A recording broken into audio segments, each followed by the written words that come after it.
One of Australia's biggest robberies, technically, remains unsolved. 6 highly organised men rented an office that lay 2 floors above their intended target, the Victoria Club on Queen Street, Melbourne. Just after a large amount of money was delivered by armoured car, 5 of the bandits dressed in balaclavas, overalls and dust coats are escorted into the club by the 6th member of the group posing as a repairman. Armed with semi-automatic rifles, handguns and shotguns, they take over 50 people hostage and quickly disable the armed delivery guards. In just 10 minutes, the 6 thieves will have coolly walked away with an estimated $1.5 million, although that amount is estimated to be even higher. So more than 4 decades on, what became of the unknown thieves? And what happened to the millions of dollars they stole?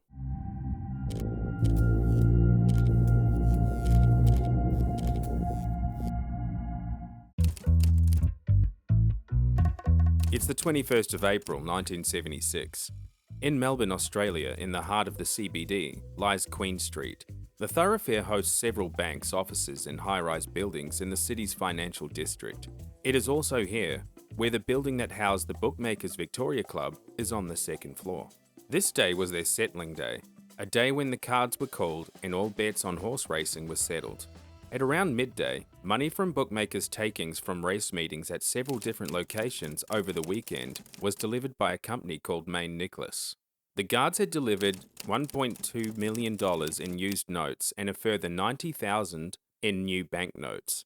Just after the delivery, a repairman using the pseudonym Laurie enters the building to fix a faulty refrigerator that was earlier reported by staff. He walks into the main foyer of the club, passing a few members of staff before taking an elevator to the 2nd floor, where the Victoria Club lounge and settling rooms were located. Once the money had been confirmed as delivered, the man then walked through the lounge where about 40 people were dining for lunch. Past this, he then walks into the settling room and opens another door that leads to a stairwell and a disused lift. Here he is greeted by 5 other men dressed in balaclavas and overalls. They are also heavily armed. The bandits burst into the settling room, and 5 of them disarmed 2 Main Nicholas guards. One of the disarmed guards tried to tackle a gunman. The bandit knocked the guard to the floor with a machine gun and then stuck the muzzle to the guard's eye and said, "If you want to do something like that, you'll get your head blown off." Another member of the gang runs out into the crowded lounge with a machine gun and behind the bar, where he takes several of the staff hostage. They order everyone in the lounge to lie face down. Another 2 men force a crowd of bookmakers that were in the settling room out in the lounge and join the 40 other hostages.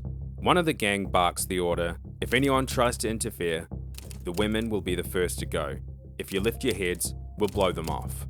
While this was going on, 2 men stood guard while another went through the lounge, ripping out any telephones that could be used to raise an alarm. After this, he then joins 3 other accomplices in the settling room, where one of the thieves orders a security guard to open the doors of a black metal mesh clearing room containing the money. The doors had not been locked. The guards and bank officials were then herded into the lounge and also ordered to lie on the floor. Now it was time to get the cash. Inside the room behind the mesh doors were 8 green metal boxes, about 2 feet long and 8 inches wide, and a smaller brown wooden box.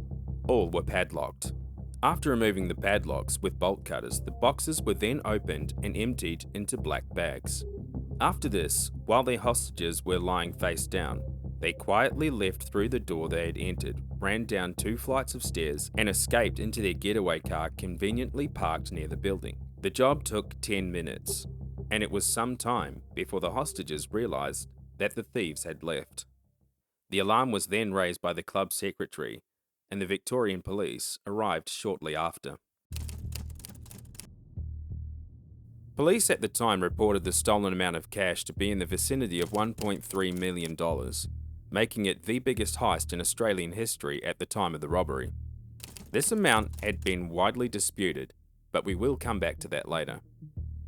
According to an original article from The Age on April the 22nd, 1976, members from the Victorian Police Armed Robbery Homicide and Consorting Squad were astounded by the professionalism of the job.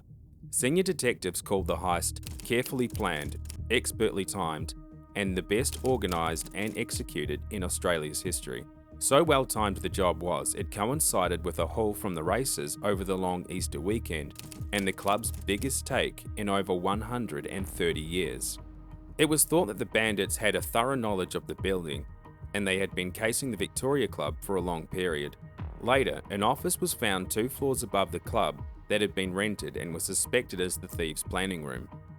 Using this room as a base so they could become intimately knowledgeable about the building, they may have even used this room for dress rehearsals in preparation for the heist, and also it was speculated that they had stored the money here for weeks while the police were investigating the crime. It should be noted that this is all anecdotal and the money may have been taken with the thieves in a van and transported to another location. Police were told by the club's bookmakers that the haul was only $1.3 to $1.5 million. There was growing concern that this was not the true amount, as the bookmakers were known to be involved in illegal dealings and didn't want to raise awareness of the Australian Tax Office, or ATO for short. The true amount is said to be somewhere around the 10 to 12 million mark, although some Underworld leads have stated it was as high as 15 million. Investigators took a closer look at the entry point the criminals used and found that the fire exit door's bolts had been previously removed and lightly glued back in place, making it easier for them to enter. At some point, this led police to consider the crime was an inside job, but this was later dismissed.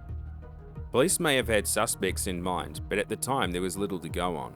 A reward from Maine Nicholas was posted at $70,000 for any information shortly after the crime, but this proved unfruitful. The only way to find the money or the suspects was to appeal to Melbourne's criminal underworld. The best place to start was with a labourers' union that was steeped in criminal activity, the Painters and Dockers Union.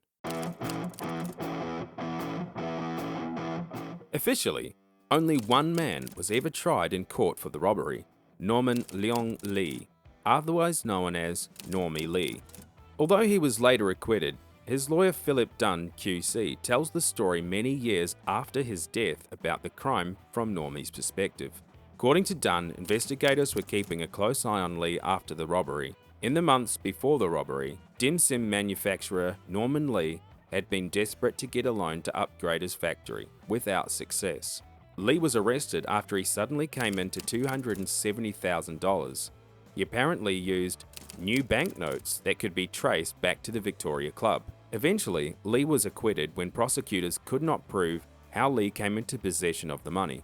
Despite Dunn being Lee's lawyer, the solicitor states that his client remained very tight-lipped about the crime, displaying a code of silence that was very common in Melbourne's criminal underworld of old. It was well known that Normie Lee was a close acquaintance with a member of the now infamous trade union Painters and Dockers, Raymond Chuck Bennett. Bennett was known to police and in the criminal underworld as a standover man, an expert thief, and a violent criminal with a membership to the Painters and Dockers Union. Bennett was involved early on with a practice called ghosting, fabricating timesheets for such notable underworld figures as Freddie the Frog Harrison, allowing criminals to receive a steady paycheck without actually doing any work. This entry-level role put Bennett in touch with all the contacts he would need for a career on the wrong side of the law. Bennett migrated to the UK sometime in the 1960s and started becoming well known as a thief. So much was his reputation that he was approached by a group of Australian expat criminals called the Kangaroo Gang. Preferring to work alone, he set his sights on his homeland. After a brief stint in an English prison, he carefully planned what would be his biggest heist ever, the Victoria Club. Bennett then returned home to Melbourne in 1976 and began recruiting members from the Painters and Dockers Union. For a job predicted to be this big, it would require more than just a couple of blokes. So Ray puts together a team of 6. Himself, Ian Carroll, a senior executive member and career criminal, Normie Lee, the kANE brothers, Les and Brian, who were high-ranking members of the union, and Laurie Prendergast. 3 months prior to the robbery, Bennett and his men rented an office on the 4th floor of 116 Queen Street in the same building that housed the Victoria Club. According to various sources, they used this office to become familiar with the building and case the club. After the heist, the members of the gang were given $500,000 each, while the rest was invested in overseas ventures. The kANE brothers were high-ranking members of the Painters and Dockers, and they naturally demanded a higher cut of the profit. And this is where the trouble really begins. No one knows for sure how much money was taken from the Victoria Club in the infamous bookie robbery.